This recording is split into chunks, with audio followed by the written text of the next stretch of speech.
Okay, hello everybody. My name is Malin Sund and I'm one of the editors of BGS. And I'm going to talk to you about writing the methods and the results part. So this is the easiest part of the paper to write and something that you should always start with. Ville is going to talk about the harder sections after this, but let's start up by talking about methods.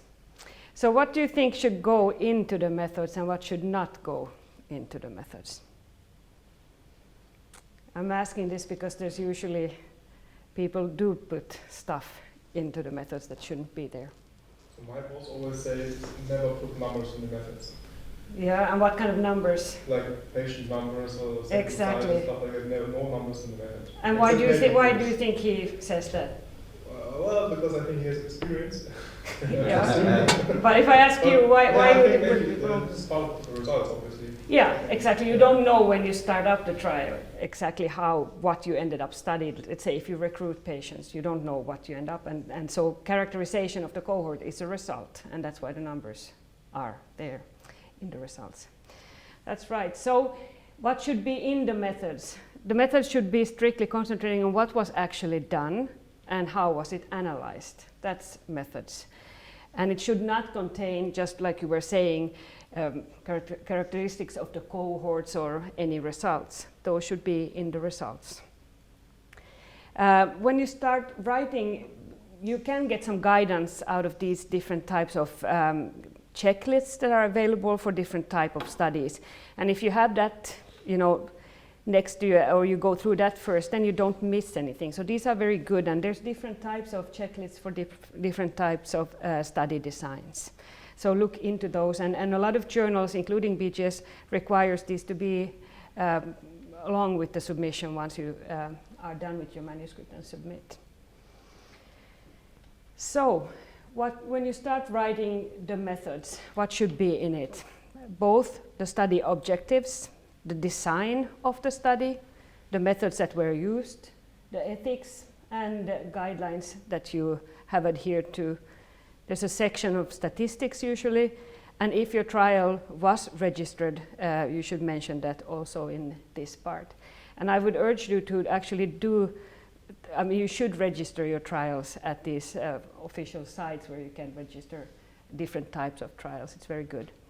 So, I don't understand why should I mean, okay, from perspective and must pick price, I understand it, yeah. But when a performance is not regular, when I perform a core study, simple stuff, why should I register that? Yeah, so anybody who wants to comment on that, why do you think? For transparency of the methods. Mm-hmm.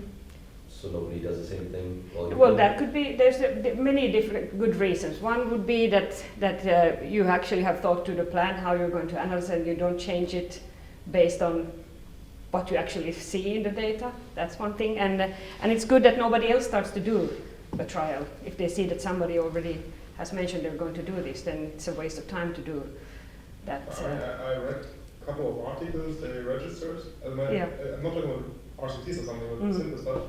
And they end up with complete different methods.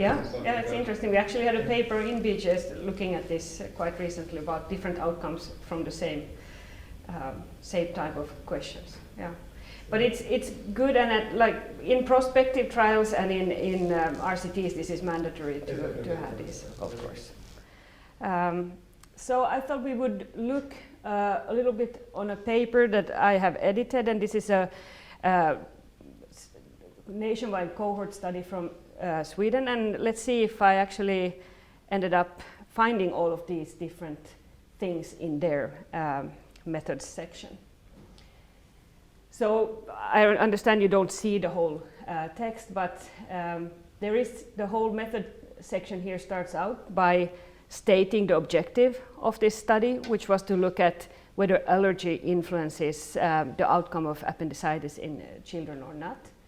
There's a section about the design, that it's a nationwide cohort, and quite a long method section about how actually the different groups were generated out of that big data set. There is a section on mention about the ethics, and that it is written according to the Strobe guidelines. and then a very long statistical section because it was it was analyzed in many ways and so that there would be transparency how the researchers came up with the data that they show. So it was a long section, but just like you're saying, there was no registration, so I didn't find that here. And I must say that on these observational studies, we don't require it in any way, but it's always good if it's there. So moving on then to results. Here you should actually then think, so in the first part of the results is usually then the characteristics of the cohort or the study base or whatever material you have studied that you describe this. So here it's like your boss said, here the numbers would come in. And what was actually found in the analysis that you set up to do. You should never put in your personal opinion about the results here. This is in the results section. And also not suddenly describe a finding using a method or an analysis that you never actually described that you were going to do in the method section. So no, everything should be based, the results should be based on that you said you were going to do in the method section. So what is important in results is that you can actually account for all the subjects that were included into the study. You should write about the new knowledge from this study and stick to the relevant data. Of course, you know a lot about this, but you should put in the relevant data that you sought out to do, to actually the study you sought out to do. You should not replicate the data that you already have decided to put into tables and figures. And this we see a lot, that people make very nice and clear tables and then they write everything about the table in the result. And there's no point, you can always refer to the table that you did, and that's why you made a table, to make it easier to follow and the text more readable, because if you start out putting a lot of numbers and detail into the text in the results, it becomes very hard to read. I think this is the most difficult part of Yeah. the results. Yeah. So sometimes all my good results are in the tables. Yeah. And then I don't know what to write in the results. Well, I would say that you could actually highlight the most important findings. So that From that, I think, unless you don't then feel the urge to actually write everything about the table. I'll show you soon. I have an example here about how you can actually kind of highlight the major findings, right, and then refer to the table under. Because of course, it's like you don't want to have a result section that's see table 1, you know. right, yeah. So you have to write something, but try to really highlight that which is most important. And also in the results section, you should avoid to put in any subjective interpretation of the data. That comes later in the discussion part, and you will hear about that soon.